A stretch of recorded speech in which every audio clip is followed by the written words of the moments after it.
안녕하세요. 반갑습니다. 지금은 퇴근길이고요. 퇴근길에 차가 많이 막혀가지고 또 방송을 하기로 했습니다.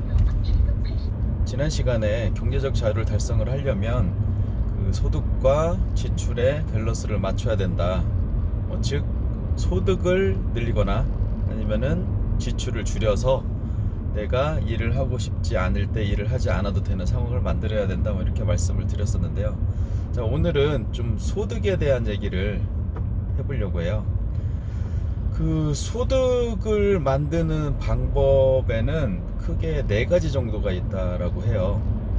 그 첫 번째는 여러분들이 가장 쉽게 알 수 있는 내 노동력을 회사라든지 어느 곳에 제공을 해서 수익을 얻는 근로소득이 되겠죠. 내 노동력을 바탕으로 수익을 만드는. 또 하나는 비슷하게 내 노동력을 제공하긴 하는데 내가 직접 사업주가 되는 방법도 있을 거예요. 내가 자영업 같은 게 이제 그런 경우가 될 텐데, 근로소득하고 자영업소득 이렇게 2가지가 크게 있을 수 있는데, 자, 이거 말고 또 어떤 소득이 있을까요? 회사를 설립하는 일이 있을 겁니다. 우리가 흔히 아는 삼성전자라든지 이마트라든지 이렇게 회사를 설립을 해서 경영을 하는 거죠. 경영을 하는 것도 어느 정도 내 노동력이 들어가는 거 아니냐라고 생각하실 수 있는데, 약간은 달라요. 그 자영업 같은 경우에는 의사나 변호사 이런 사람들이 어떻게 보면은 스스로 노동력을 제공해야 그 수입이 만들어지는 구조이기 때문이에요. 자, 근데 반면에 회사 같은 경우에, 이제 큰 회사, 직원들이 많은 회사를 말하는 거죠. 그런 회사 같은 경우에는 물론 경영을 잘 해야 되기는 하겠지만, 경영이 며칠 동안 혹은 몇 달 동안 멈춰진다고 해서 수입이 감소하지는 않아요. 그러니까 의사하고 기업가 두 사람의 어떤 상황을 비교하면은, 의사가 자기 개인 병원을 운영을 하는데 만약에 한 달 동안 휴가를 갔다, 수입이 줄어들겠죠. 손님이 없어질 테고. 자, 그런데 어떤 기업가가 직원들한테 일을 맡기고 한 달 동안 휴가를 갔다, 수입에 전혀 문제가 없을 겁니다. 물론 경영이 좀 공백 상태가 돼서 나중에 좀 문제가 될 수는 있겠지만, 큰 틀에 있어서 수입에 변화는 없겠죠. 자, 이것처럼 자영업하고 사업의 어떤 차이점, 이걸 아는 거는 매우 중요해요. 왜냐하면 경제적 자유를 달성한다라는 게 결국은 내 노동력 없이도 내가 먹고 살 수 있는 상황을 만드는 것이라고 생각을 하면, 자영업을 통해서 어떤 그런 부분들을 만든다면은 한계가 있겠죠. 그런데도 자영업 중에서도 내가 예를 들어서 호떡 장사를 한다. 호떡 장사를 하는데 직원이 한 명만 있어도 돼요. 그 한 명이 나한테 내가 직접 일을 하지 않아도 수입을 계속 가져다 준다. 자, 이 사람은 사업가라고 봐도 돼요. 하지만 어떤 사람이 직원은 한 100명 정도인데 내가 어떤 뭔가를 하지 않으면 수입이 창출되지 않는다. 만약에 그렇다면은 그건 자영업이나 마찬가지가 될 거예요. 결국 그 자영업하고 사업의 차이는 내가 노동력을 투여하지 않아도 수입이 계속해서 발생할 수 있는지 없는지, 그 여부에 따라서 결정이 된다고 보시면 될 것 같아요. 자, 이제 지금까지 3가지를 살펴봤죠. 자, 근로소득, 이거는 빼도 박도 못하게 내 노동력을 제공을 해야 되는 어떤 그런 일이고요. 소득을 발생시키기 위해서는. 자, 자영업은 여전히 노동력을 제공시켜야 돼요. 자, 이제 기업가, 사업가 같은 사람들은 내 노동력을 일부는 제공을 하지만 시간 사용이나 이런 데 있어서 좀 자유롭죠. 내가 계속 24시간 붙어서 고민하고 노동력을 제공하지 않아도 되니까요. 자, 이런 점에서 자영업자하고 근로자 그리고 사업가는 구분이 돼요. 자, 그런데 이제 또 하나 남은 게 있어요. 소득을 발생시킬 수 있는 일. 나머지 한 개는 투자자예요.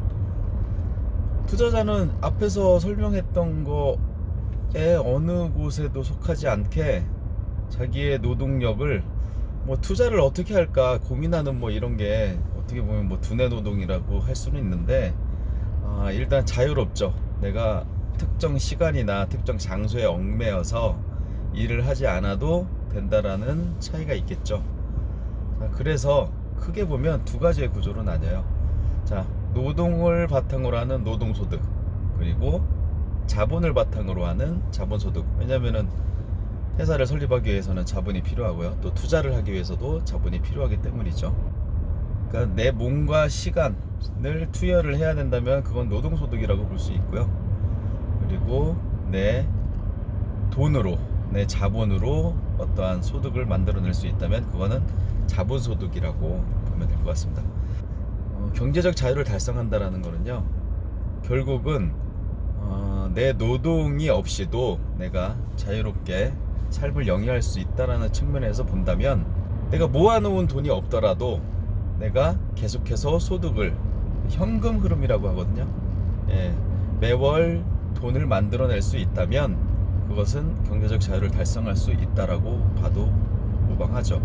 그런 의미에서 내가 모아놓은 돈이 없더라도 회사를 설립을 해서 그 회사에서 지속적으로 돈이 나온다거나 소득이 나온다거나, 아니면 내가 투자를 해서 계속해서 돈이 나온다거나, 그렇다면은 돈을 모아놓지 않았어도 경제적 자유를 달성할 수 있다라고 봐도 되는 거죠.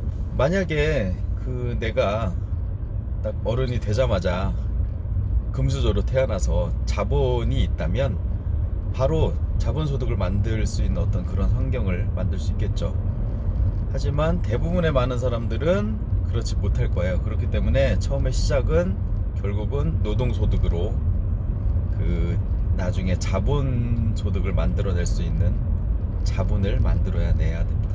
자, 그렇기 때문에 내가 지금 회사를 다니거나 아니면은 장사를 하거나 이렇게 됐을 때 그것에 만족을 하고 계속해서 그 일로 경제적 자유를 달성하려고 한다면 시간도 되게 많이 걸리겠지만 돈을 모아야 되니까요.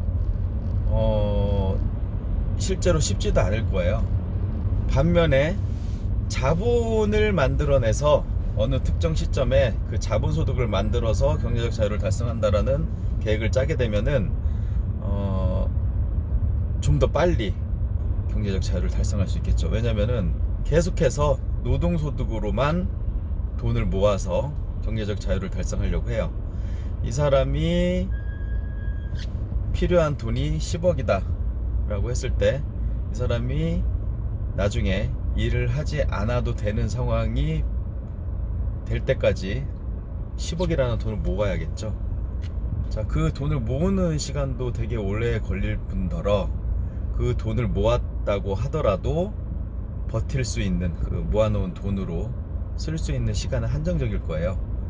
예를 들면은 그 10억으로 살 수 있는 게 한 10년이다 라고 한다면 100세를 기준으로 했을 때 90살까지 일을 해야 된다라는 얘기가 되고요. 이런 상황 때문에 사실은 경제적 자유를 하루라도 더 빨리 달성하기 위해서는 소득과 지출의 밸런스도 중요하지만 자본을 만들어내는 일도 중요하고요. 또 자본으로 돈을 만들어내는 방법도 알아야 됩니다. 오늘은 소득의 종류에 대해서 말씀을 나눴는데요. 결국은 노동소득으로는 어느 정도 한계가 있다라는, 경제적 자유를 달성하는 데 한계가 있다라는 걸 말씀을 드리는 거고요. 그래서 일단은 제가 권하는 경제적 자유를 하루라도 빨리 달성하고 싶으신 분은 노동소득으로 지금 얻고 있는 자본을 하루빨리 소비가 아닌 자본으로 사용할 수 있도록 만들어 놓고 그 다음에 자본가가 되기 위한 준비를 하셔야 한다라는 말씀을 드립니다. 이 영상은 여기까지고요. 또 다음에 시간이 나면 또 뵙겠습니다. 감사합니다.